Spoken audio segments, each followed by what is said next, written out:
Olá, seja muito bem-vindo ao podcast Edrei Lael Apologética. Eu sou Edrei Lael e a minha intenção aqui é defender e difundir a fé cristã.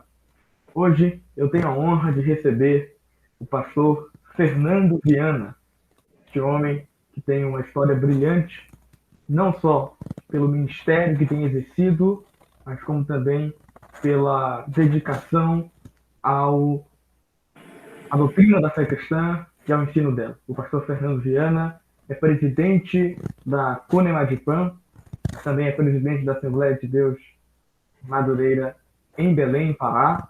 Tenho a honra de ser ovelha do pastor Fernando.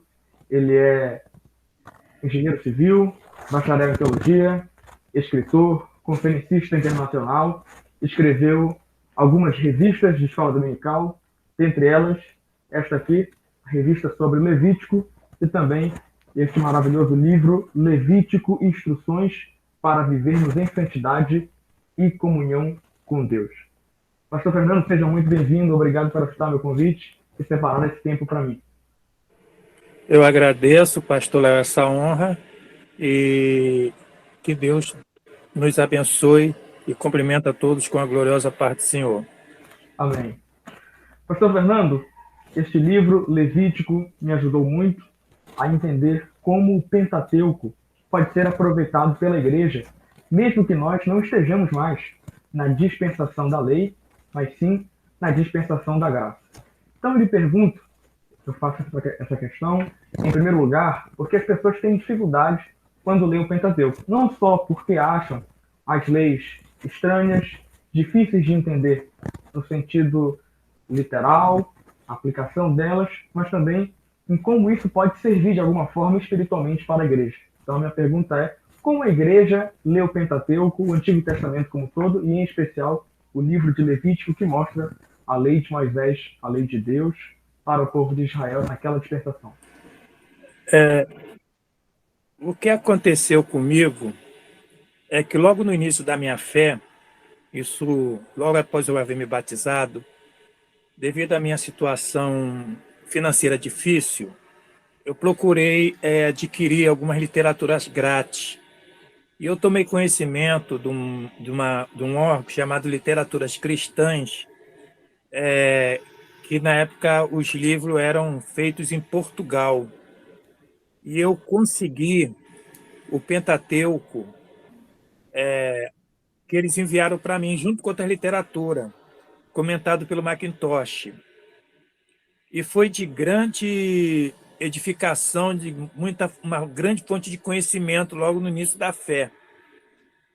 E me chamou muita atenção a maneira como o livro explicava o Pentateuco, as aplicações para a vida cristã no período do Novo Testamento, e com aquele início e lendo muitas outras literaturas, eu acabei me encantando com o Pentateuco, principalmente com o livro de Levítico, e eu vejo muita dificuldade na igreja para ensinamento nesses livros, e eu aproveitei esse momento de poder escrever esse livro, que é, na verdade, uma compilação de vários livros que a gente vai pegando esse conhecimento. Agora, o Pentateuco, ele é muito rico em tipologia, e isso é muito, eu acho muito bonito, muito educativo para a vida cristã.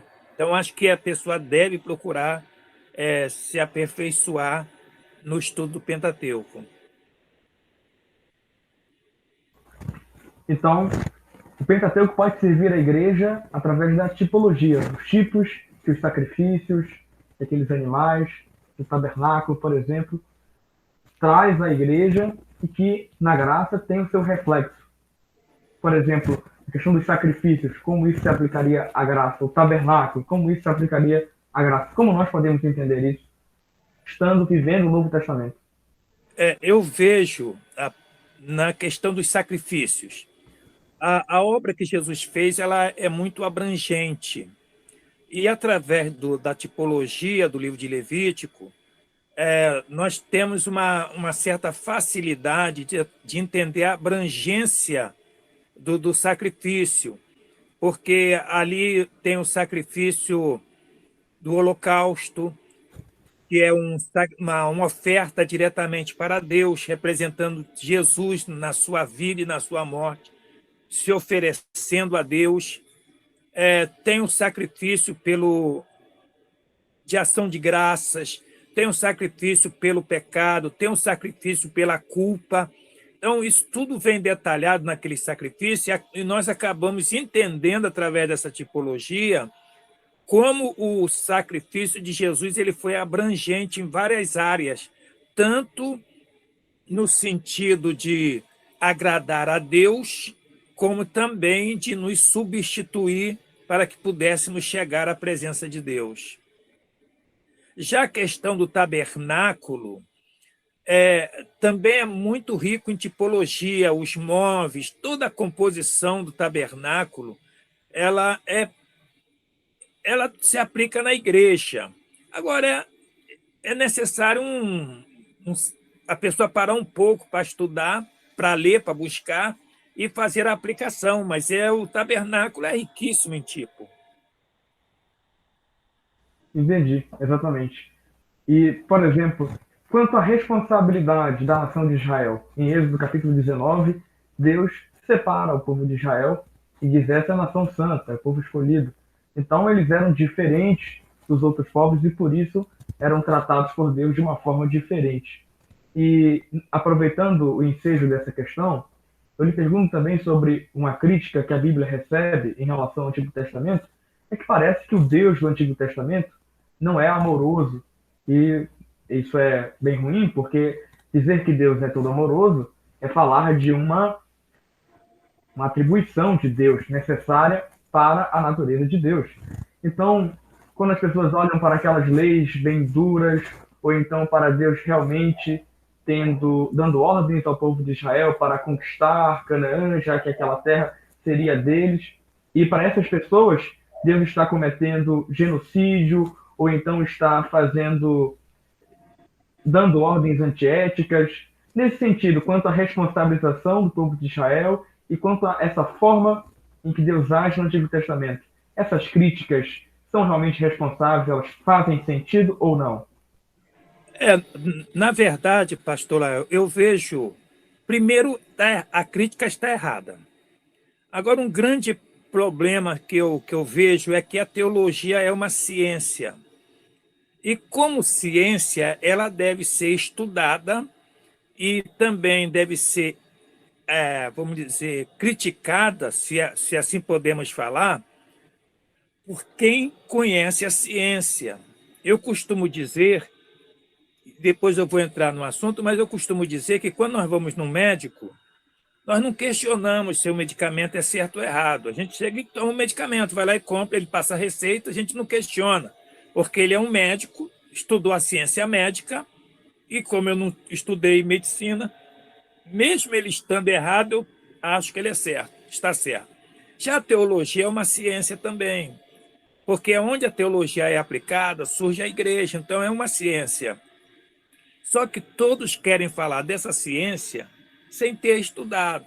E aí vem esses conceitos errados que Deus, o Deus do Antigo Testamento, é um Deus rancoroso, um Deus diferente do Novo Testamento. O próprio Novo Testamento explica a questão da lei. A lei foi dada para que se manifestasse o pecado. Aonde não há lei, não há transgressão.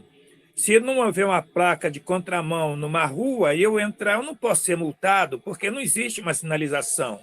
Então, se Deus não tivesse dado a lei, a transgressão não estaria manifesta. Então, a lei precisava ser dada para que o homem tivesse conhecimento que ele não tinha como cumprir a lei e aceitasse a oferta da salvação que Deus deu. Então, a lei serve para isso.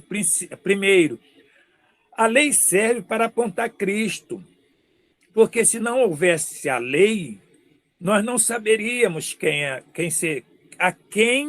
o Filho de Deus. É o Antigo Testamento que nos revela.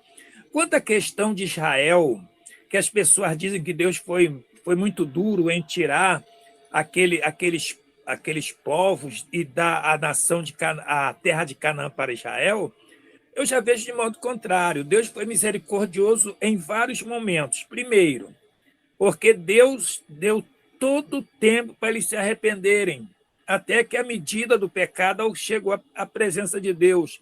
Outra misericórdia que eu vejo de Deus é que uma nação que está corrompida, as crianças, quando crescem, se corrompem também. E se Deus manda que as crianças sejam mortas, essas crianças alcançam a salvação. E se crescessem, não alcançariam. Então, isso também é misericórdia de Deus. Logo, a pessoa que não entende essas verdades acabam criticando porque eles partem do princípio que amor de Deus é fazer o que a pessoa acha que deve fazer. E pensa que no Novo Testamento a pessoa pode pecar e não vai vir castigo nenhum.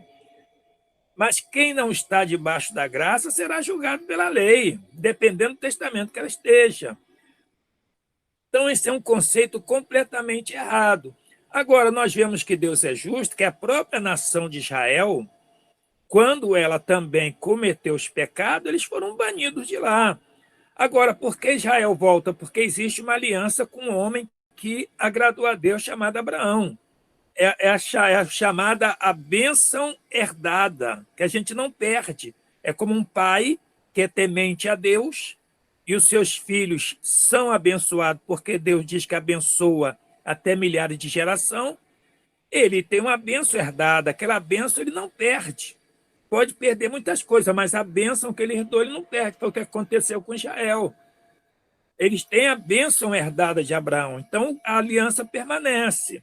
Agora, para entender essas verdades, tem que estudar a ciência chamada teologia. Exatamente. E essas pessoas que fazem essas críticas, eu acredito que você concorda com isso, muitas vezes não estudam, são, na verdade, leigos, não entendem de teologia cristã, não entendem realmente o pensamento cristão, e falam isso muitas vezes por razões emocionais, por questões de pessoas que não querem viver sob regras, que de repente se insurgem contra a igreja e procuram desculpas disfarçadas de intelectualidade, com críticas que têm um ar de serem teológicas e, na verdade, não são. E muito bom, pastor. Muito obrigado.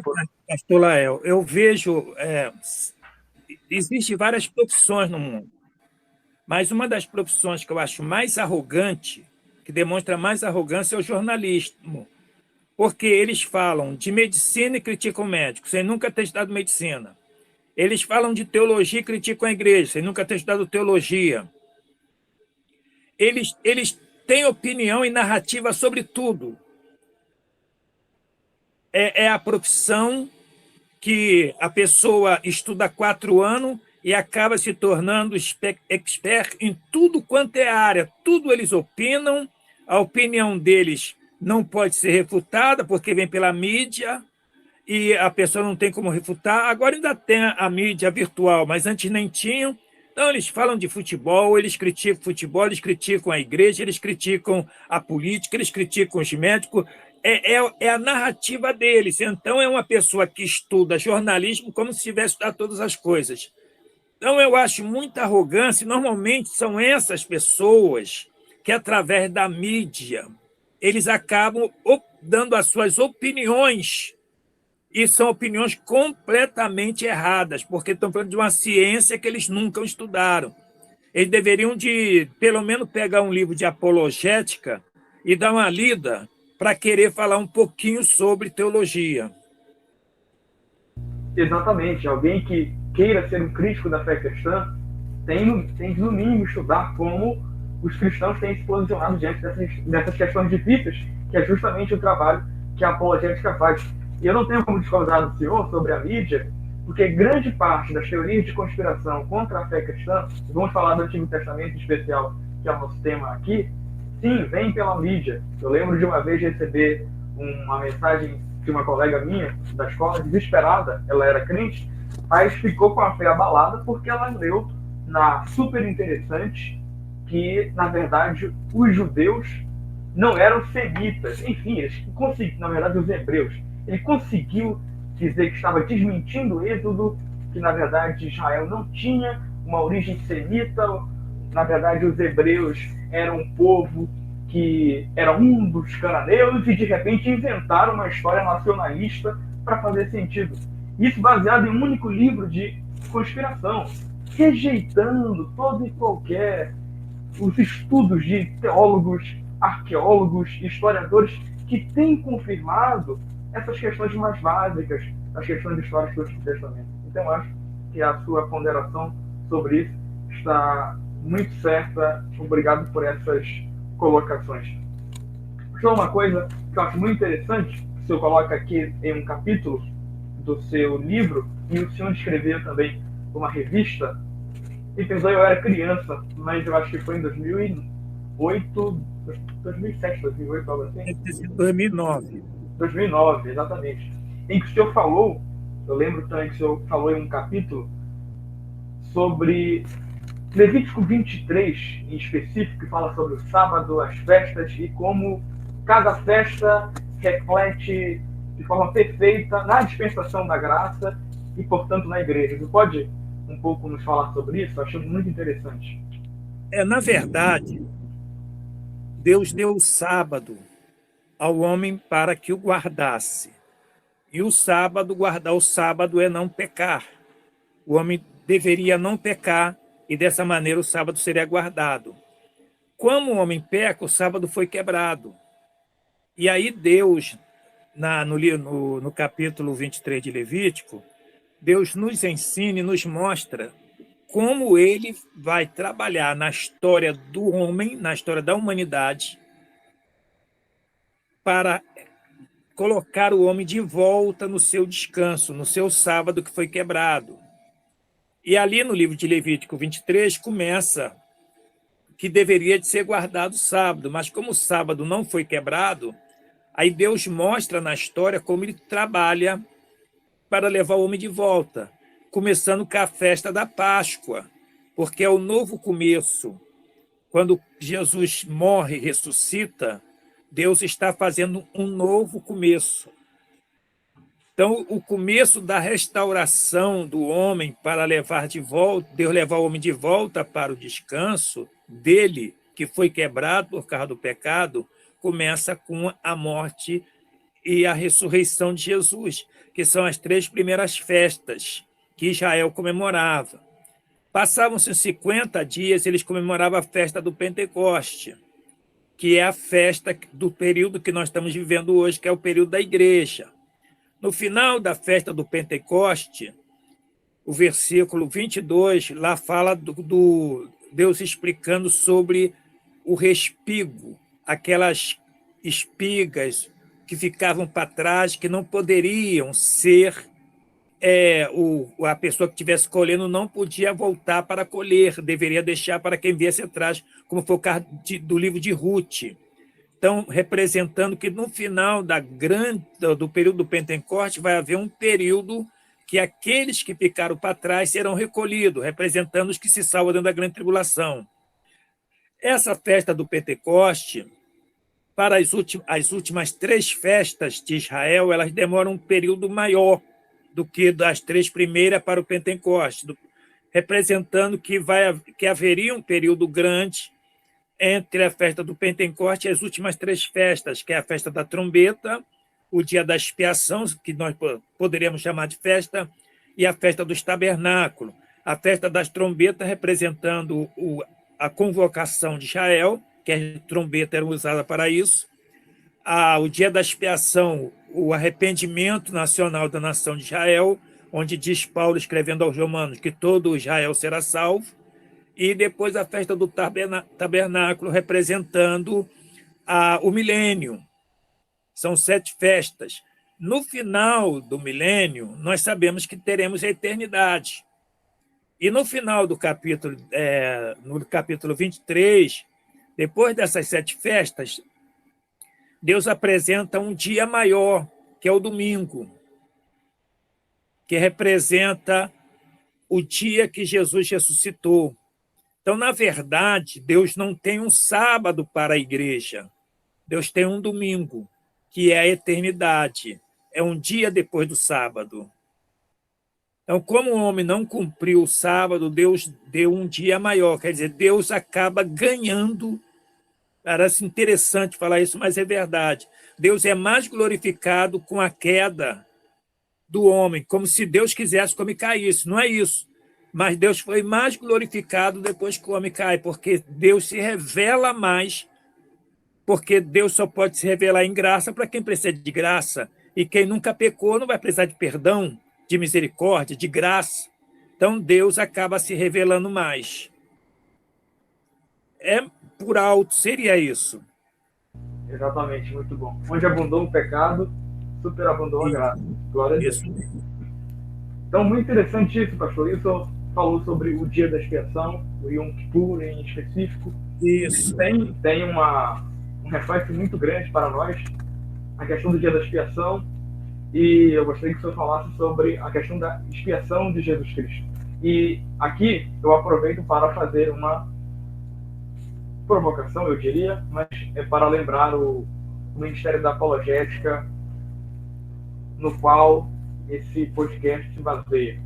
A ideia é, existem alguns críticos, e esses críticos eles são das mais diversos tipos, podem ser ateus ou chamados cristãos progressistas.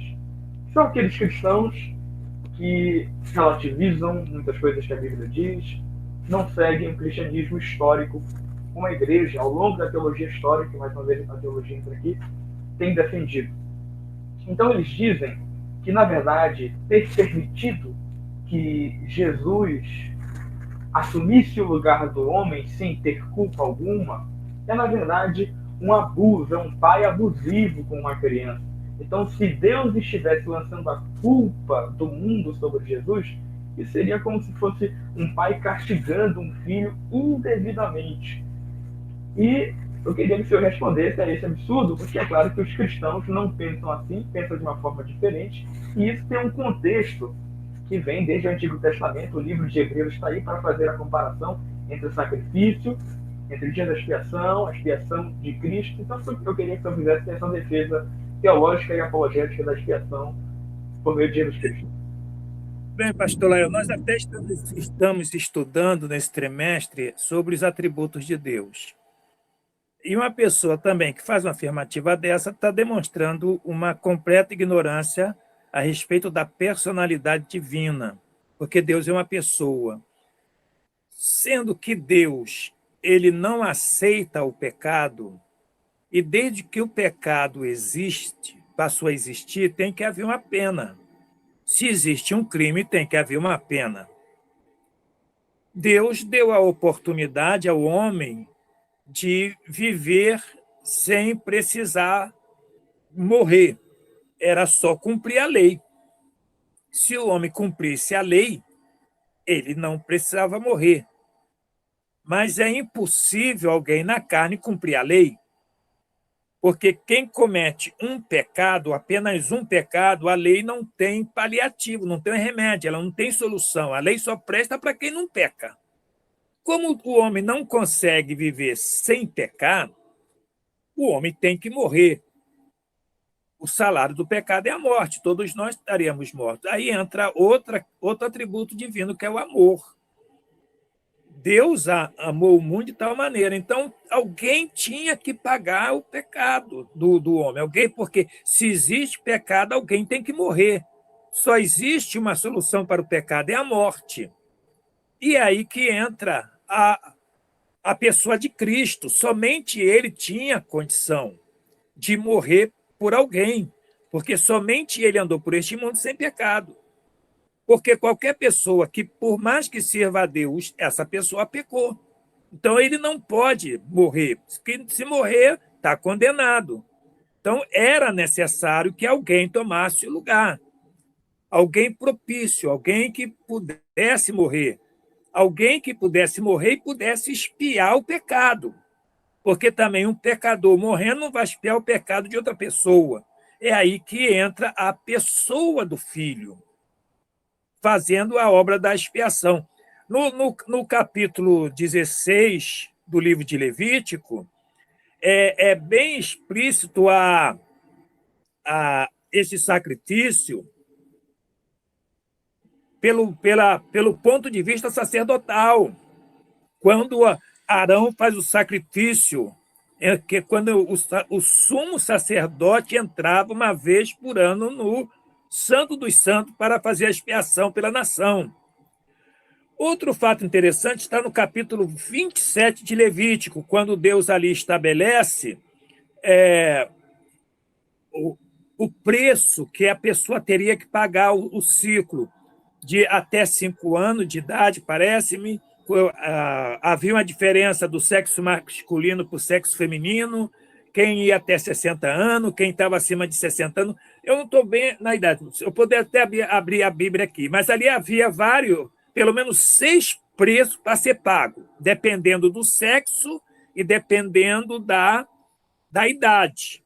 Mas havia depois, se alguém não tivesse condição de pagar o que era estipulado, essa pessoa era levada ao sacerdote, e aí o sacerdote dava a condição da pessoa participar também.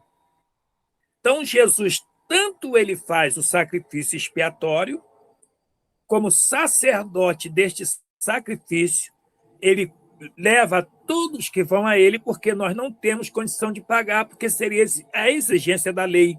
Então, nós somos levados a um sacerdote que tem um sacrifício para poder fazer expiação por nós. Exatamente. E Jesus aqui está assumindo o nosso lugar de forma voluntária. Até porque Jesus é Deus. As pessoas esquecem também, falando novamente sobre a natureza de Deus, que Jesus é Deus. Ele assumiu a natureza humana, mas não perdeu a natureza divina. Então, quando ele vem como homem, ele vem, é claro, com o propósito divino de redimir a humanidade do pecado. Então, é claro que aqui não é uma relação de um pai e um filho desconexos. É um pai e um filho que têm o mesmo propósito. Que o pai e o filho são pessoas da divindade que é trina. Então, pastor Fernando, eu gostaria de lhe perguntar, como alguém que quer saber um pouco mais sobre tudo isso, quer adquirir o livro de Levítico, ou então adquirir a revista, como essa pessoa pode chegar? Se o senhor pode nos dar um endereço, algo assim, para que o nosso público tenha acesso a esse conteúdo. Pastor Lael, todos já foram feitos 1.000, a tiragem de 1.000, depois fizeram mais 1.000 e já está esgotado. Só que quando eu escrevi esse livro, eu passei os direitos autorais para a editora Betel. E somente a editora Betel pode publicar. E eu já fiz um pedido de mais 500 livros. Mas essa questão da pandemia aí complicou tudo e eles não me enviaram os livros. Então, no momento, eu estou sem nenhum livro para vender. Tá certo. Mas, chegando, eu vou estar, de alguma maneira, divulgando. Tá certo, pastor. Então, muito obrigado por nos dar esse presente aqui, participar do meu podcast. Para mim, em especial, é uma honra. Agora, realmente, para encerrar, eu não posso esquecer que o pastor Fernando Viana também foi missionário na Rússia por alguns anos. Na década de 90, pastor, foi isso? Foi, eu fui para lá em 97 e voltei em 2000.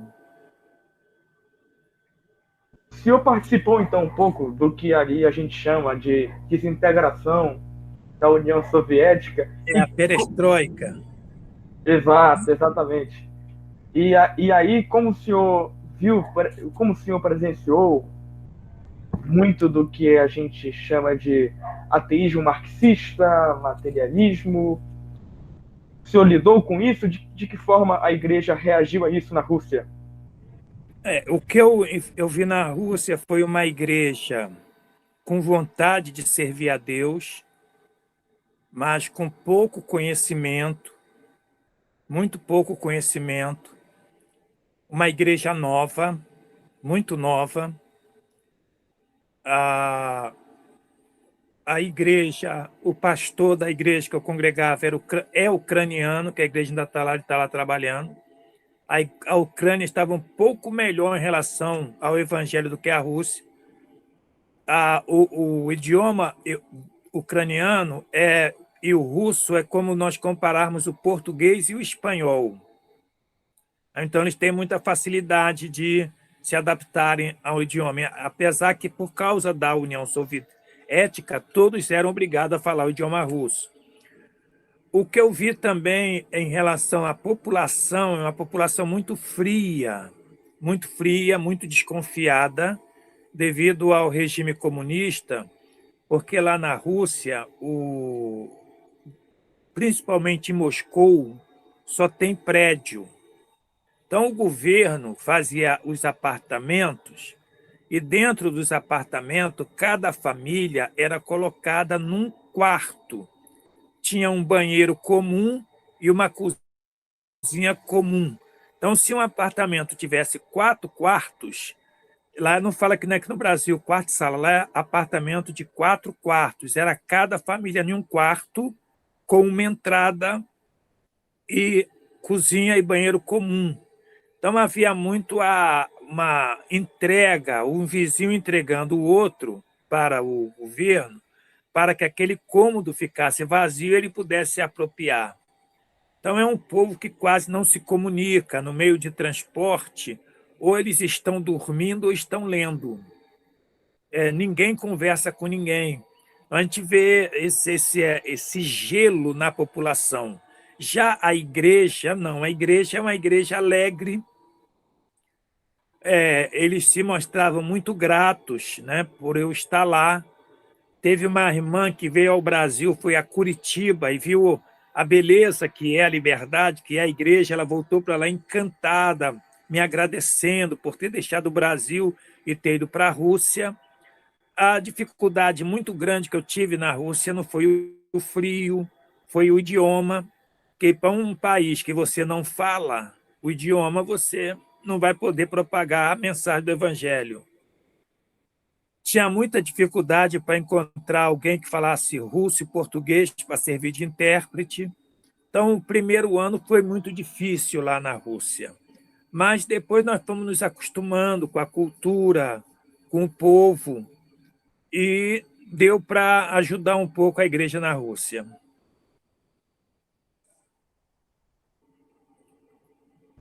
Que bom, pastor, que testemunho maravilhoso. Eu sempre gosto muito de ouvir a sua experiência como missionário. O senhor sempre conta para a gente às terças-feiras. E eu, como eu já disse, né, tenho a honra de ser ovelha do pastor Fernando Viana. Pastor, então, muito obrigado por o senhor ter dedicado esses minutos para a gente. Me sinto muito honrado mesmo.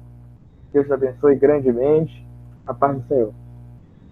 Eu agradeço, quero parabenizá-lo pelo trabalho que está sendo feito. Certamente Deus tem caminhos lindos no seu ministério. É um começo e o irmão está se dedicando e aproveitando muito bem. É uma honra tê-lo como companheiro ministerial, apesar da sua juventude. O seu ministério é muito promissor. Temos pleno conhecimento da grandeza do ministério que Deus concedeu ao irmão, e nós louvamos a Deus, e a Igreja de Belém é muito feliz por tê-la como membro. Parabéns pelo trabalho. Deus te abençoe.